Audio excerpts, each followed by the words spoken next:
Halo semuanya, selamat malam. Selamat berjumpa lagi dengan saya, Medina Putri Wismurti, Film Program Director dari 100% Manusia Film Festival. Malam ini, jam 7 ini, kita akan ngobrol bareng dengan sutradara film dari Filipina, di mana filmnya yang berjudul 12 Weeks diputar di 100% Manusia Film Festival. Sudah mulai diputar kemarin, dan teman-teman masih bisa menonton lagi film 12 Weeks baik di Jakarta maupun di Yogyakarta. Bisa ditonton filmnya secara gratis, dan kali ini kita akan ngobrol bareng dengan sutradaranya, Ana Isabel Matutina atau lebih akrab dipanggil Sunshine. Bila ada pertanyaan yang ingin diajukan kepada beliau, bisa langsung ditulis aja di sini. Pakai bahasa Indonesia juga nggak apa-apa. Nanti aku akan bantu terjemahkan dalam bahasa Inggris. So everyone hello, good evening. My name is Medina Putri Wismurti. I'm the Film Program Director of 100% Manusia Film Festival. Dan sekarang kita akan, and now we are going to have 100% film chat with the director, Philippine director, ISABELLE, from 12 Weeks. I saw that she's already here. I'm just going to accept. Bad voice. Jakarta is really bad with the air pollution at the moment. So, and also shout out to Danzen. Danzen is also a producer of the film, and I saw some of other people are joining us as well. Okay, let me check. So yes, everyone who wants to ask questions, you can directly type at the comment, and I will also going to read out your questions. Just for a second, I couldn't apparently accept. So at the moment, we are at one of our festival venues. It's at the Institute Praksi Indonesia. As you can see, we have a screening at the moment. Let me just try. Oh yeah. I hope that you guys can hear my voice.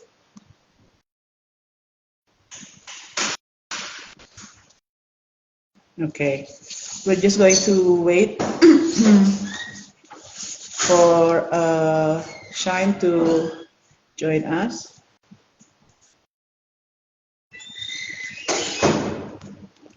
Okay, so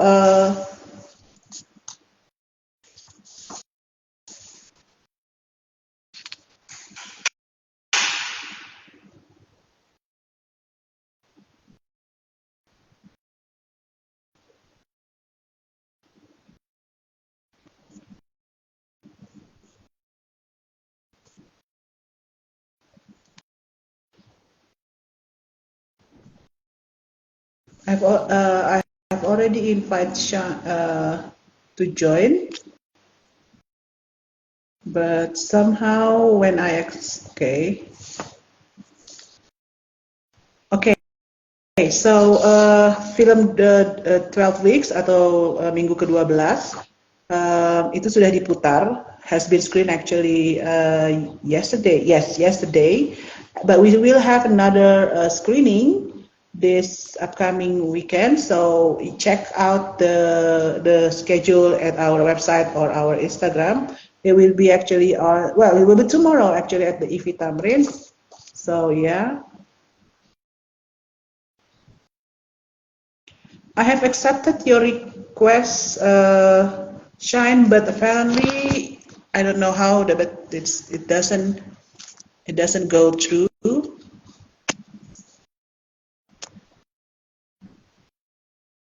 Let me invite you. Did you receive my? Let me be the one that inviting you. So.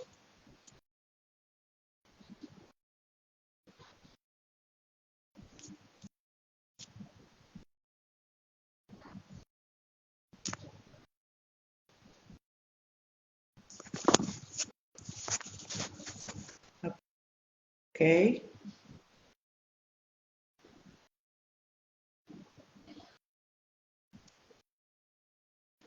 Yes, but I have already accept. Yes, you did send another request and I have accept them, but and also accept the go live, but you didn't show up here, so I've just accepted again your request.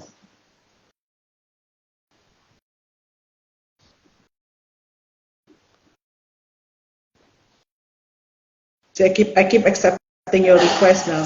Maybe you don't send the request and let me invite you instead. Can you stop sending requests?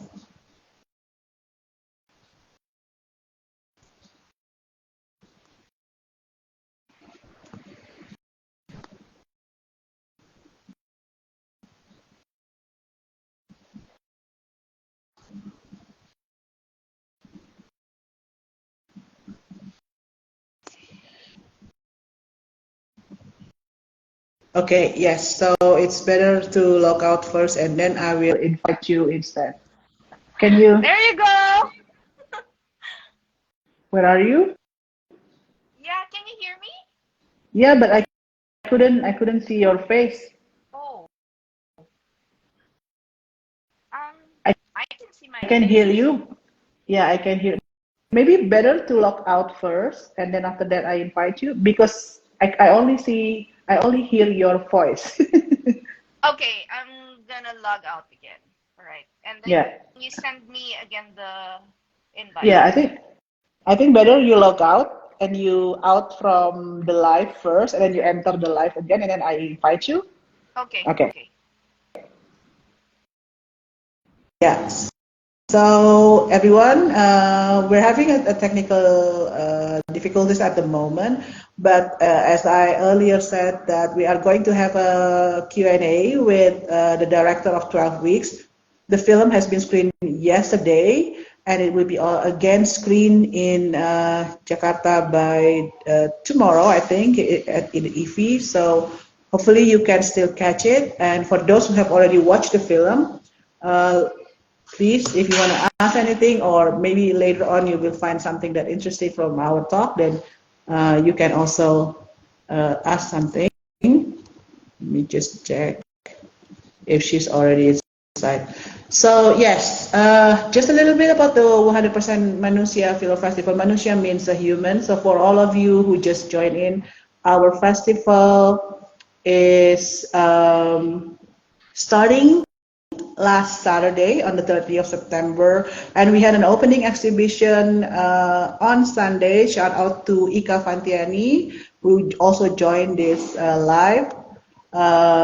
And we will still have the festival until 8th of October, this upcoming Sunday. So I'm going to invite.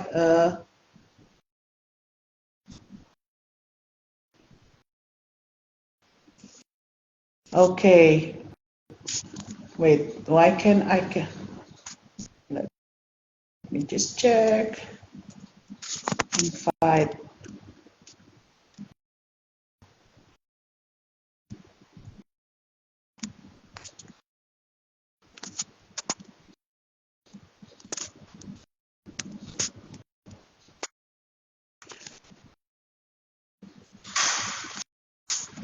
Okay.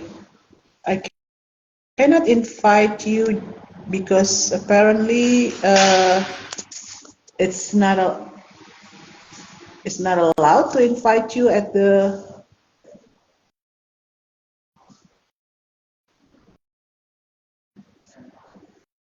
Yeah, I don't think this is working. Okay, because I couldn't invite you, Shine. There is no options to invite you. I can see Danson, I can see Julie also, but I couldn't see you at the invite option. Can you send request then?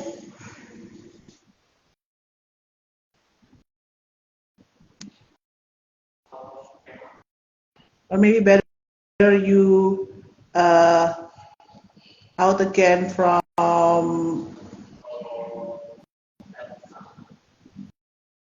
from the live session, and then enter it again after refreshing.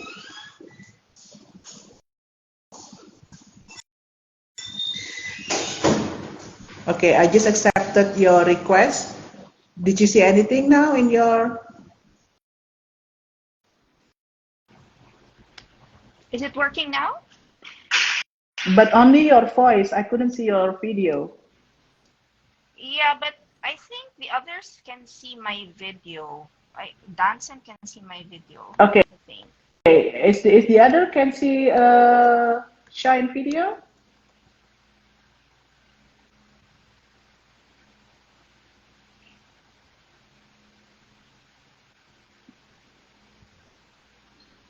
Okay, because I couldn't see your video, and somehow, if the other can see, let us know if everyone can see Shine video at the moment.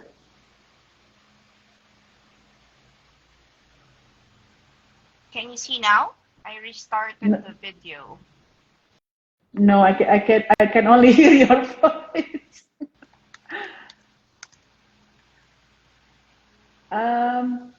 Is everyone who joins today, can you guys see?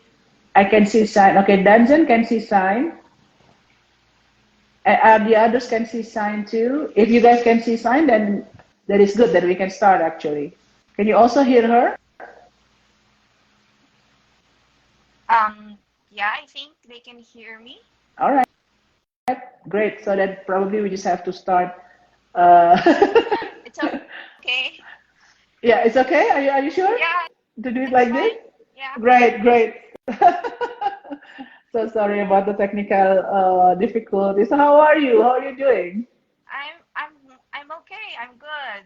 It's nice to see you again after so Yeah, long. I know, right? It's been a year. Yeah. So how was the screening back in New York? Oh, it was actually fun. I got really nervous as usual, and Uh-huh. But you look so but pretty. thank you.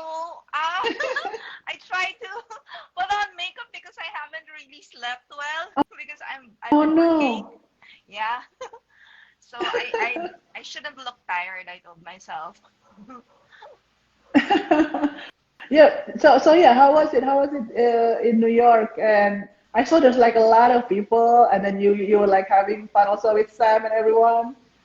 Yeah, it was so much fun, and um a good thing also is there are a lot of Filipino Americans who are present, or even Oh, a cool. lot of, yeah, and a lot of even a lot of Americans who like have no idea how it is in the Philippines were able to resonate with the film, which was quite surprising because that was what I was scared of, that Yeah.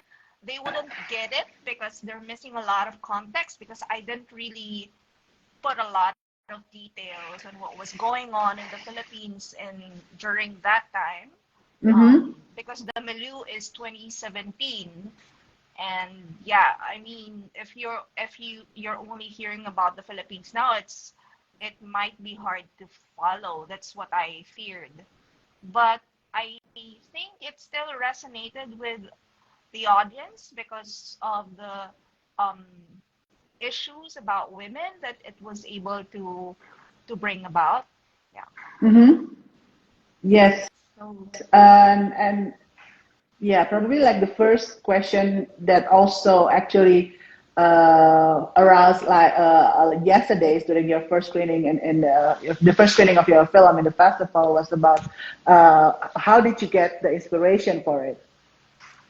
oh, the inspiration is actually based on a real person. Um, I had a friend because I was pretty active as an activist, as a human rights activist in the Philippines during the start of the Duterte regime, Mm-hmm. where there were so many killings, and then the war in Mindanao broke out on the Yeah. 20s in 2017, and so I was working with my close friend, and and she also she discovered that she was pregnant, and she was in her 40s Mm. already. And she didn't really, she never imagined herself becoming a mom. She didn't want to have kids. um and then I was like telling her, do you want me to help you look for someone who can help in that Mhm. aspect? I mean, abortion is illegal in the Philippines, but sometimes, I mean, even for the middle class, it's actually hard to access. Yeah. But there is there was an underground um, group of doctors who were doing this. You know, of Okay. course for free, but there exists a channel where you can access abortion and it's gonna be safe. But of course, because it's not easy, Yeah. most women would opt for the more dangerous route, like going online, buying illegal pills that usually don't work because they're either fake or they're not Mhm. getting them properly. So we still have a lot of mothers dying in the Philippines Oh despite wow. the reproductive health coming into law, Yeah. Mhm. because really the implementation of reproductive health services is not really effective yet. And of course, there's still so many women getting pregnant, getting having unwanted pregnancies, and a Yeah. lot of women still go through the dangerous route of finding abortionists online that are like Mhm. not really safe. But Yeah. I wanted a different story. Like, is it possible? Because the story surrounding abortion, especially in third world countries, is it's always scary. But actually, some people actually have successful abortions. True. So That's so true. yeah, Yeah, because and also it's also quite rare to see a very strong character of a female who can decide for herself in terms of this kind of cases of abortions or even something to do with their own body. yeah. But also, um, getting access to abortion, I felt like was not the only problem Common. that we have. Hmm. Like, it's still about it's still rooted in a very deep-seated patriarchal culture and misogyny in the Philippines. And I wanted to be able to highlight those as well. Yeah. Like, really ask the difficult questions that are rarely asked when it comes to these kinds of films. Hmm. Yeah, and I And hope it was effective. well, for our audience here, we just we did the first screening yesterday, and all of what makes the festival here different than others, even though you're not here physically, all of the film screenings are followed with discussion with related experts. So we have someone from the reproductive and health clinic to do actually to host a short Q&A after the film screening, and then people were questioning about how does abortion works in Indonesia, and whether there's a possibility for a female to deliver the baby and not taking care of the baby here. So those kind of questions come also, including the technicalities of the production itself, and which cannot be answered, of course, by the by the expert. That's why we are having the Q&A today to ask you about that too. So, what was the hardest or the biggest challenge in making the film? I mean, in spite of the money, of course. Well, the biggest challenge for me was because a lot, like, I would say like 80% of the film is inspired by actual experience or things I've Yeah. observed, like because I felt like it would be more authentic, and I really wanted it to be an authentic take on the issues.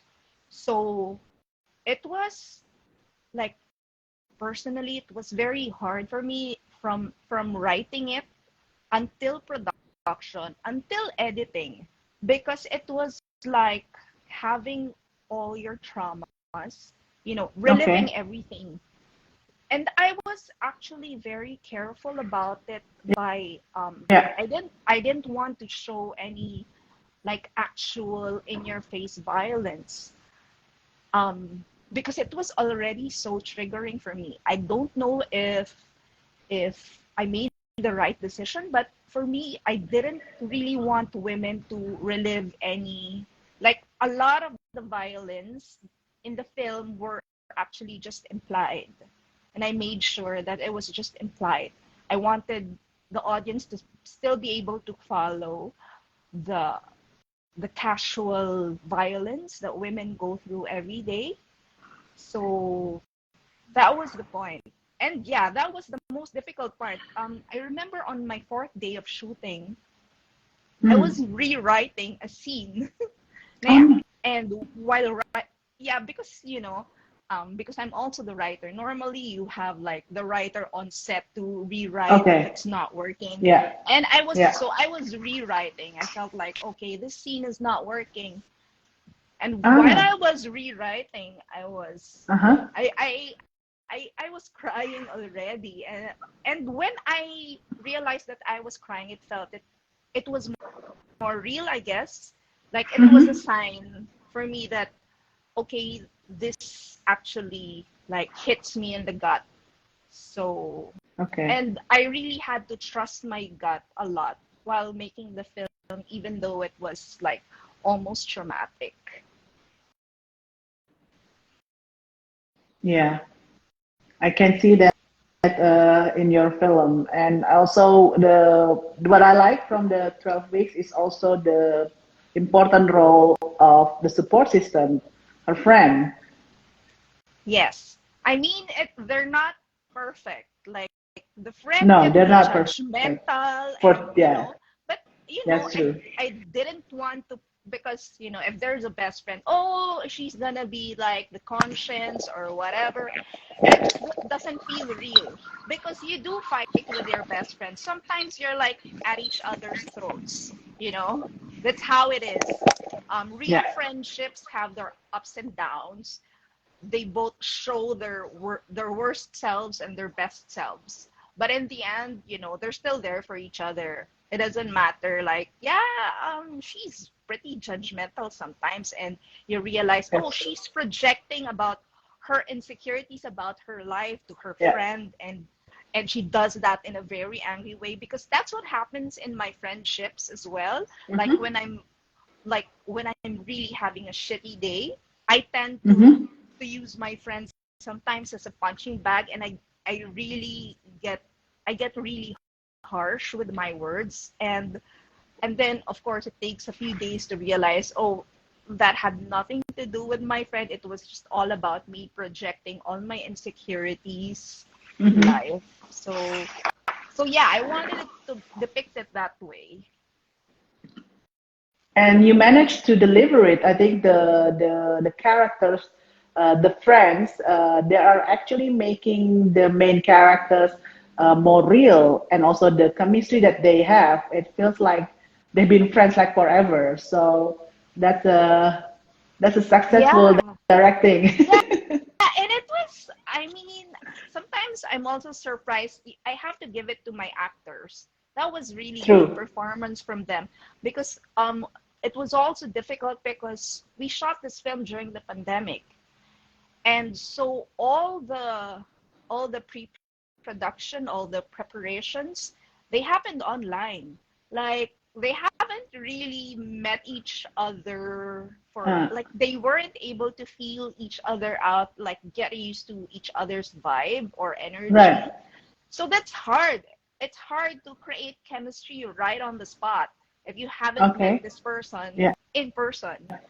And so, I mean, I don't know how difficult it was for them, but they were able to pull it off. So, yay. Thank you to my absolutely fantastic actors.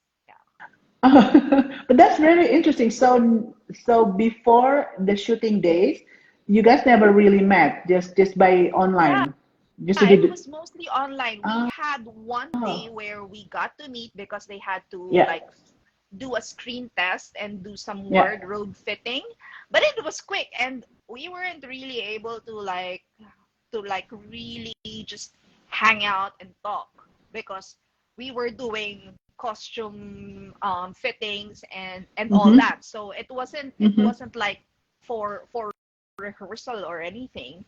So the first Right. time we actually did a rehearsal was on set already. And Oh, wow. actually, Okay. because we only had 8 days to shoot this, the rehearsals were like rehearsal take, just in case, know, um, it might be the best take. And I I had to minimize the takes that I would have because we had very little time to finish everything. Mm-hmm.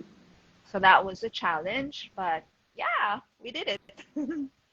Yeah, and 8 days. Wow. Yeah, it was awful. Like literally, I wasn't sleeping because Can we you have imagine? you have a cutoff. You have a cutoff because that was Right. the rule, especially during the pandemic. You only have 12 Oh, hours. oh, You oh, can only only work 12 hours. a Okay. day. But I had Yeah. more night scenes. All throughout the film, there were more night scenes. So we would like the call time would be at 3 or 4 p.m. sometimes, but then we would Mm-hmm. end at 3 or 4 a.m. So Oh, that's like wow. basically you're not sleeping. And that doesn't Yeah. necessarily mean you can sleep the rest of the day because like in the morning, I still wake up at 9. You Mm-hmm. sleep at 4 a.m. or 5 a.m. I wake up at 9 because I need to prepare myself for the Yeah. next shoot because we had to do it for consecutive days. Oh, You wow. can't Okay. you can't like have two shooting days and then you have a 1 week rest. I mean that's what we used to do before the pandemic. You would have like Yeah. two shooting days and then rest and then you shoot again. But Mm-hmm. because of the Mm-hmm. pandemic and everyone is in a bubble, so you're in a bubble Yeah. to protect. So and if you're in a bubble, you're supposed to minimize the length because it's gonna be expensive, you Yeah, know. that's true. So really, the pandemic made it hard on all of us. Okay. Yeah, I can imagine when you did the shooting during the pandemic. Here is also like limited to up to 5%. So, and then also I don't know how does it work in Philippines though when during the pandemic. And then there was like a lot of tests that should be done, that should be taken, and there's also limitation on the working hour too. So yeah. Yeah, yeah, we would have tests. So actually, the protocols like would really eat into the budget also. Like some productions would have would check in everyone in a hotel or Mm-hmm. on location Mm-hmm. so that you're in a bubble. But for my Yeah. film, we didn't have the money to check in everyone in the hotel, but because most of us were in Quezon City anyway, and Yeah.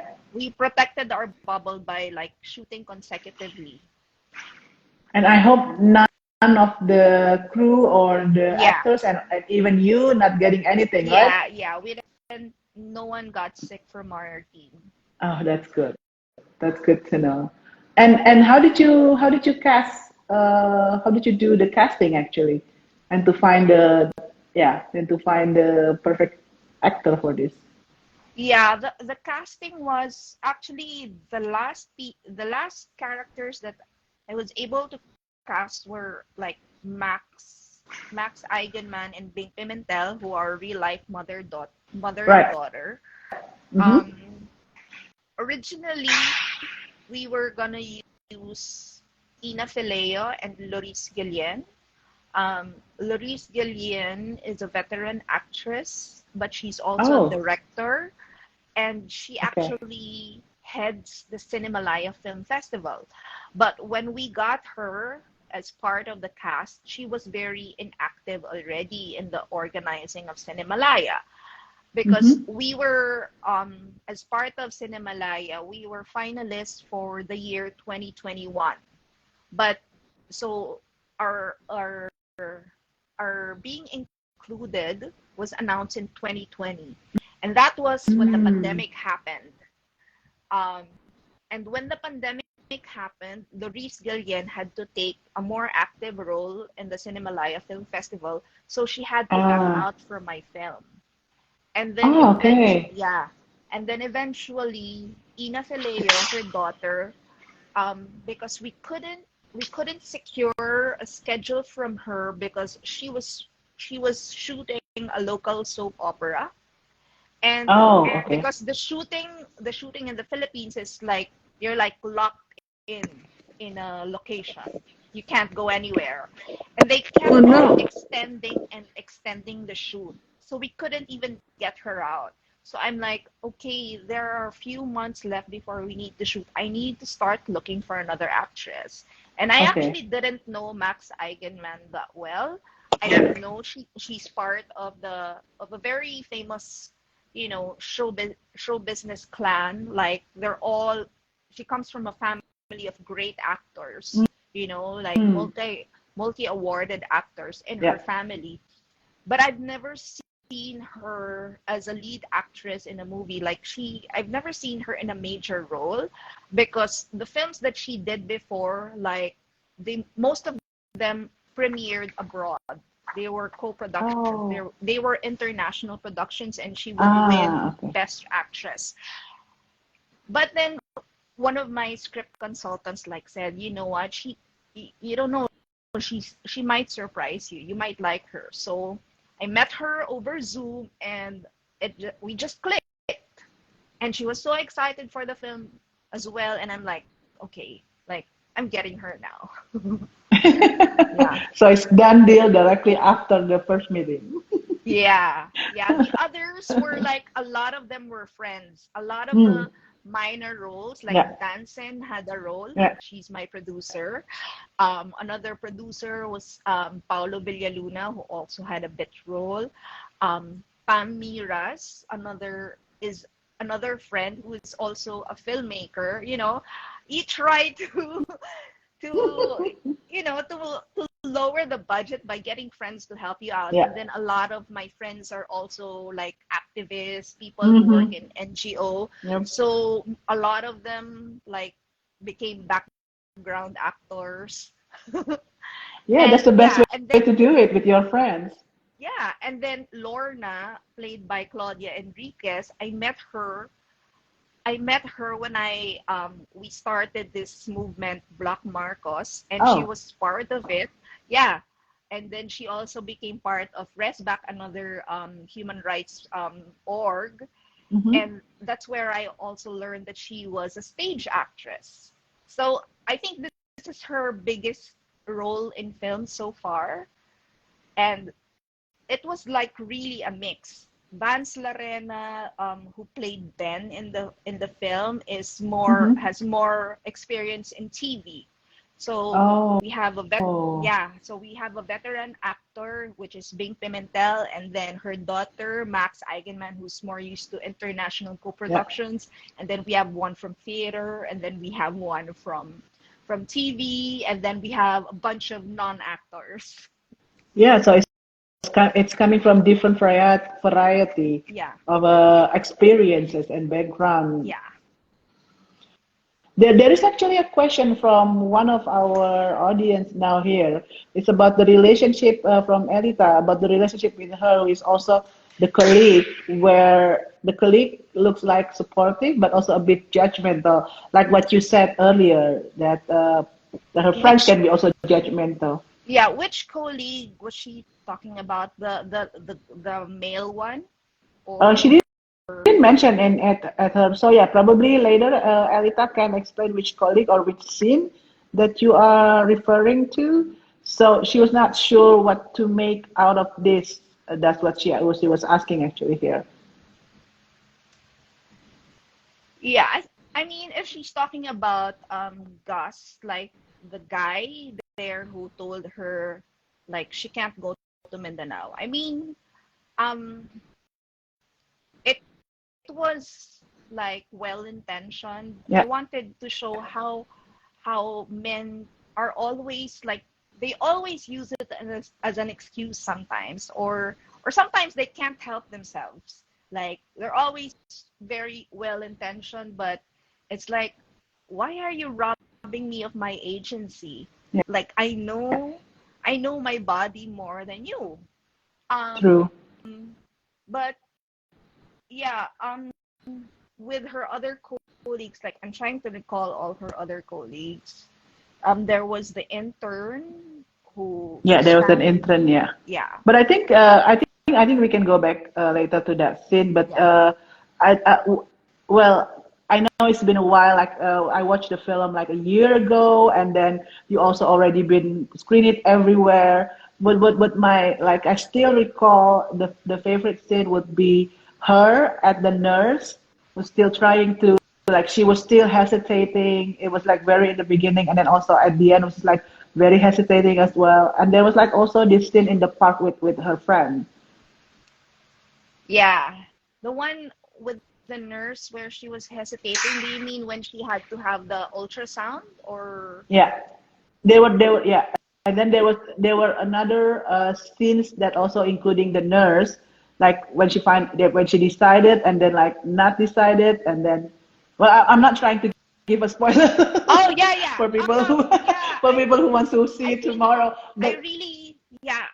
The thing is, for me, the indecision is very important. yes, Um, I really like that scene actually with the indecisive and because it shows her as a human being.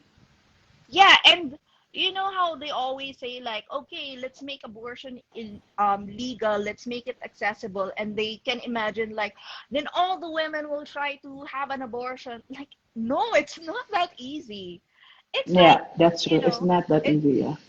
it's as hard as deciding whether you're gonna get married or not. Like you Yeah. will always, you know, sometimes you feel like you're so sure of yourself, and then sometimes you get influenced also by your environment.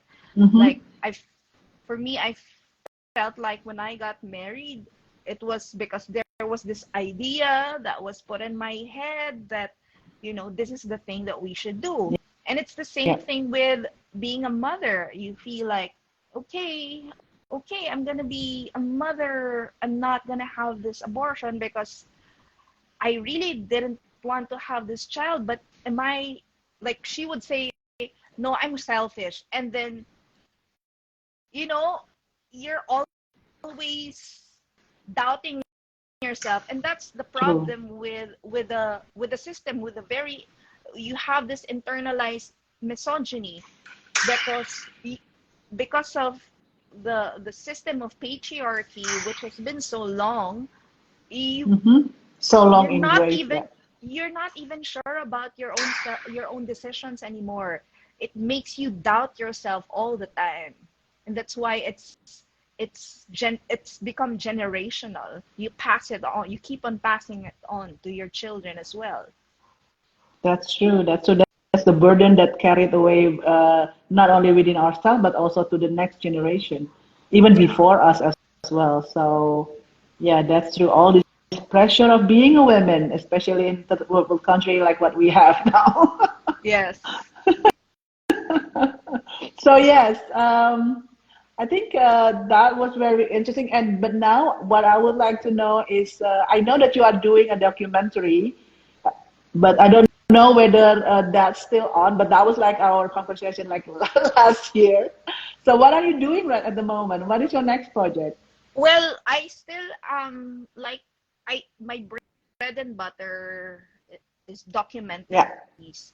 Like I work for a documentary show Mm-hmm. on a local network, Mm-hmm. and yeah, while that's ongoing, I'm also trying to write my next film. Okay. But it takes me a really long time to write. Like I'm a slow writer. Yeah.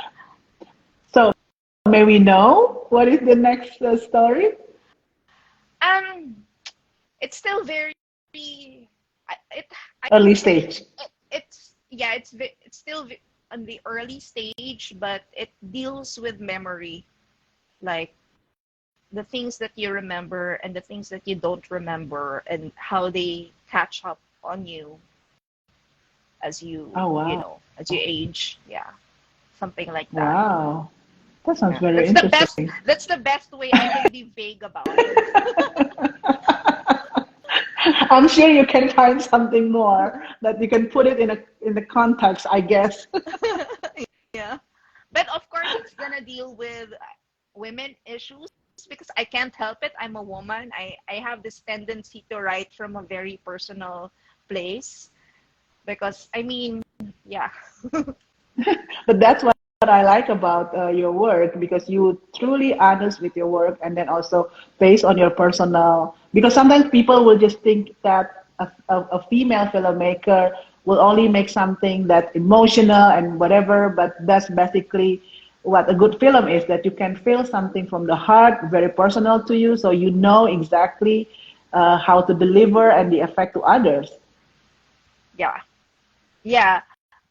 Although I don't know if I can pull it off. I'm trying to make it into like a thriller. Less Oh wow, drama but more thriller. I don't know if I can pull it off. you can. Maybe I I'm will sure you can. maybe I will end up with another drama, but I will certainly try. Yeah, I think you can. I think there are already a little bit of a touch of thriller in the 12 weeks, actually. Especially the scene with the nurse, like in the very dark kind of mood. And I was just like, Yeah. shit, this is going to be intense. Yeah. That's already thrilling itself. Yeah. Okay, Shine, thank you so much for, I know that you're busy and it's quite probably already late. Yeah. And Manila, thank you so much. And I hope to see you soon, probably next month, if I can come to Kids Cinema again and then like Yay! meeting you guys again. That will be nice. Yay. Thank you so much, 100% Manusha. Thank you, Manina. Thank you, Thank everyone, for you. tuning in. Thank you so much. And good luck with your next film. We're looking forward to that, and also for your project in documentaries. Thank you. Thank you. And congratulations to the festival. Thank you so much. I'll see you around. Salamat po. Bye. Good night. Bye.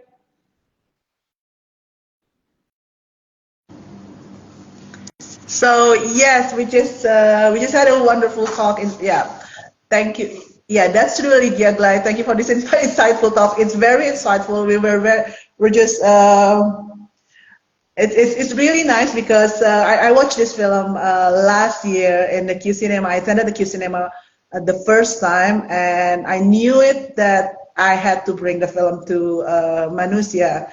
I don't know how at that time because we definitely don't have a lot of funding to do so, but we finally made it. And thank you for Shine to be able, for Danzen also, and for Juicy, other producers that joining here, and to let the film be screened here and meet the audience.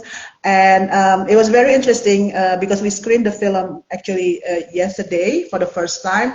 That we had a lot of discussion with the health practitioner.